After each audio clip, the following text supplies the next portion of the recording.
Hey YouTube, today I'm going to give you an overview of Royal Caribbean's Oasis of the Seas. We're going to talk about some of the venues and amenities on board, including my favorite restaurants and some lesser known hideouts on the ship. The Oasis of the Seas is actually part of the Oasis class of ships that Royal Caribbean has. The Oasis class ships are the largest passenger ships in the world, and they can carry at the maximum over 6,000 passengers. So today I'm going to take you on a tour. If you've never been on the ship before and you have, let's say, an Atlantis cruise booked on the Oasis of the Seas pretty soon, this will be a really helpful guide.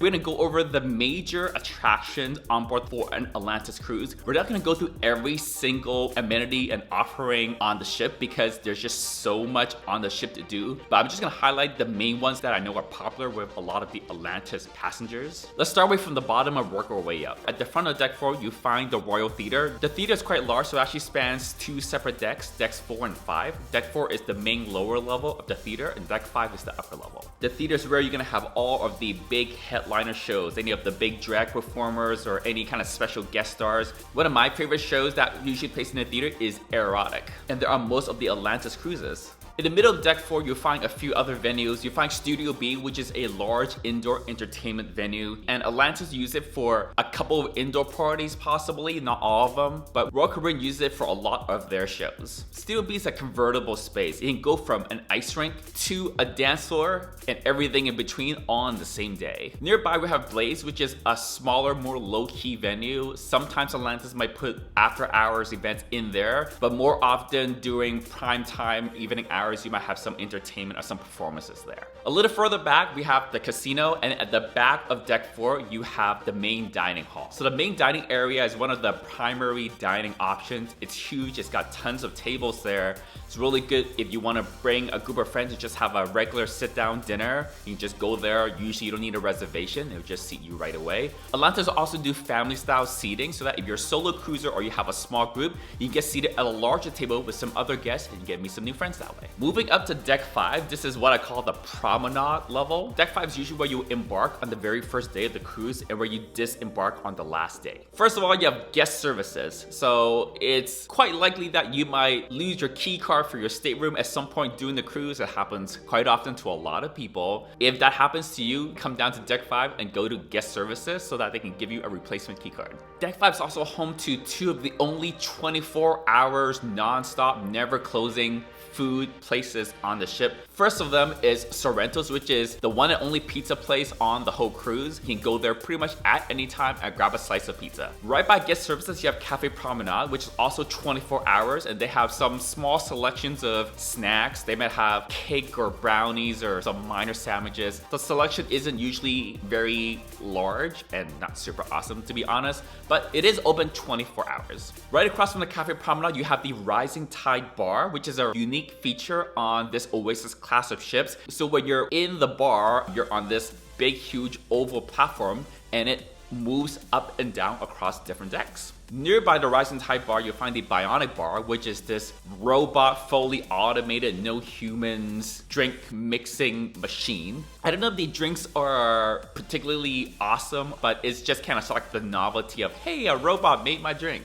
Finally, there's also a Starbucks on this level. The Starbucks is not free, but it is a proper Starbucks. Also around that area of the promenade, there are some shops. Usually they're just the regular retail shops that Royal Caribbean owns and operates on the ship. But Atlantis, for example, if they bring any vendors on board that sells any clothing or anything, a lot of times they'll have their pop-ups on the promenade level near the Royal Caribbean shops as well. Finally, they have Boleros, which is a smaller entertainment venue. They might do some comedy shows, smaller, lower-key musical performances here, not the big, huge shows. And very occasionally, they might also throw some of the after-hours parties here as well. Moving on to deck number 6, which is what I call the Boardwalk level. At the very front of deck 6, you have the gym and the spa, which is actually quite sizable. It's a decent-sized gym. Oh, it is a very big ship, actually. One of my favorite things on this class ship is the smoothie bar that you'll find just in the entrance or like the little foyer area before you get to the actual gym or the spa. They actually make really, really good smoothies, including protein smoothies. But the main attraction for deck 6 is at the back of the ship where you find the actual boardwalk itself, which is an outdoor space. At the end of the boardwalk, at the very back of the ship, you find the Aqua Theater, and that's where Atlantis usually hosts most of the daytime outdoor parties, particularly the tea dances. And Royal Caribbean will also host some interesting performances back there as well, usually in the evening time. On the boardwalk itself, you have some amenities. So you have Playmakers, which is like a sports bar. This bar is actually not very popular. People don't tend to venture out onto the boardwalk very much unless there's something happening at the Aqua Theater. So if you wanna go to a place to have like a bite to eat or to grab a drink in an area that's like a little bit more secluded, it's not a small bar, it's just that when you get out to the boardwalk, your eyes automatically go to the Aqua Theater, so you can't just walk right past it. So for me, it's a little bit of hidden gem. There's also Johnny Rockets, which is good for like burgers, fries. It's kind of like a old school diner concept. And then they have Sugar Beach, which is a candy store. Finally, right in the middle of the boardwalk as you enter in, there is a little carousel ride, which you can't miss, and it's strangely popular with the gays. Next, we move to Deck 8, which is where Central Park is located. So Central Park is like this big, huge atrium. You step out in the middle of Deck 8, you're actually outdoors. You see there are tons of plants. It's literally a park on the cruise ship, hence the term Central Park. It's in the middle of the ship, and it's a park. So if you want a little bit of downtime, you just want to sort of kind of take a stroll outside and be surrounded by some nature and some trees and things like that, Central Park is the place. Within Central Park, you actually have a few of the specialty restaurants on board, and it's got a couple of my favorites here as well. First of all, it's Chop's Grill, and as you can tell by the name, it does grills, steaks, and things like that. The second one is Giovanni's Table, which is Italian fare. There is one free restaurant right here. It's called the Park Cafe, and it's a more casual deli style restaurant. We were talking about Deck 5 before on the Promenade and talked about the Rising Tide bar, which is this oval platform that moves up and down across the different decks. That bar starts on Deck 5 on the Promenade, and it goes all the way up into Central Park on Deck 8. So you can access that bar on Deck 8 or on Deck 5, and it'll go between the two levels every so often. Finally, there's a couple of shops here. It's more like fine shopping. For example, Tiffany's is in Central Park if you want to pick up any jewelry. A lot of stuff on Deck 15 to go through. So at the front of Deck 15, you have the Solarium, which during the day, it's a place for you to like sunbathe, and there are some hot tubs in there, 3 or 4 of them, I believe. Kind of a hybrid indoor-outdoor area. Basically, if you look up at the roof structure, you see you have these plexiglass panels that doesn't shield out the sunlight. You just get all the daylight coming in. But the panels are kind of sort of gapped, so there's some areas where it goes right up to the sky, and there's some other areas that's covered. Right there, you also have the Solarium Bistro, which is another restaurant that is, I think, a little bit of a hidden gem, if you will. It's not the most popular restaurant, and they do Mediterranean food, which I actually personally love. During the daytime, not that many people go into the Solarium. So again, this is another place where if you want to go somewhere to kind of escape the crazy a little bit, at least during the daytime, the Solarium would be a good place to do that. Atlantis sometimes uses the Solarium for nighttime parties. It depends on that specific cruise where they can put parties. There's a bunch of factors involved, but they have put some of the big nighttime parties either at the Solarium or right by the pool in the middle of the ship on this deck. Just behind the Solarium, there are 2 additional large hot tubs. You actually pass them on your way walking into the Solarium entry doors. You find 2 large hot tubs on either side of the ship. Moving to the middle of Deck 15, this is where the pools are. There are 3 pools on the Oasis class ships. Right in the middle of all those pools is where you'll find the poolside bar. There's a kids water play section. Usually that's kind of sort of deserted, but it's there. Finally, there's a set of Perfect Storm water slides that you can go down during the day. My favorite thing of the pool area is they have soft serve machines. So there's 2 soft serve machines just behind the pool bar. I know this because me and my friends love soft serve, and we get soft serve as much as we can when we're on these cruises. That is my favorite thing of the pool deck, or in that pool area. It's not the pool, it's not the bar, it's the soft serve machines. Moving further to the back of Deck 15, you get a couple of restaurants there as you move back. The first one is El Loco Fresh, which is a fast Mexican joint, and it's complimentary, it's free. On the other side of that is a place called Portside Barbecue. So they do ribs, briskets,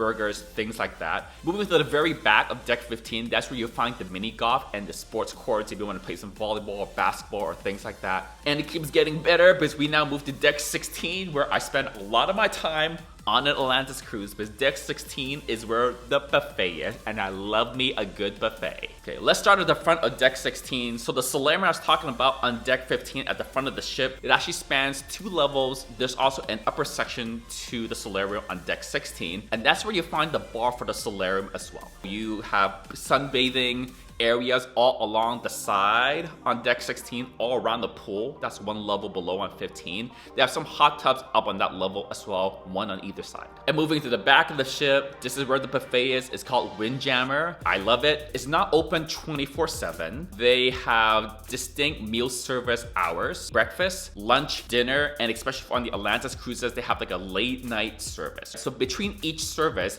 they close down for 30 minutes or an hour so that they can rotate crews and clean up all the stations, swap out all the ingredients for the different menus for the different services. So one of my favorite things to do is during the nighttime Atlantis parties, which usually will either be poolside, outdoors, or in the solarium. If I'm at the party and I'm feeling a little thirsty, or I'm feeling a little peckish, I'm hungry, I would just walk from the pool over to Windjammer because they're very, very close to each other. And then I'll just go in and have a little drink, have a little snack, and then I'll go back to the party, and I'll probably do that like 5-6 times all night. So that's the reason I love Windjammer so much. All right, as excited as I am about Windjammer, there are also other things at the back of deck 16. First of all, you find the ultimate abyss, which is this set of 2 giant swirly slides. If you're actually on the boardwalk, you see where the slides actually come out of. But to get on those slides, you would go up to deck 16. And they'll go down 10 decks down to deck 6. You also find the Flowrides there. This is where you can like do body surfing or board surfing, or I'm not into water sports. I don't know what these things are called. Finally, over the boardwalk, there's actually a zip line you can go on during the day. So it's on deck 16 where the zip line is located, and it's staffed, and they'll zip you up and they'll anchor you all up, whatever they do to like do zip lining. I don't know, it's not my thing. All right, YouTube, thank you so much for watching this video. I hope that I gave you a great overview of the Oasis of the Seas ship, especially for one that Atlantis would charter. If you're gonna be going on the January 2022 Atlantis cruise on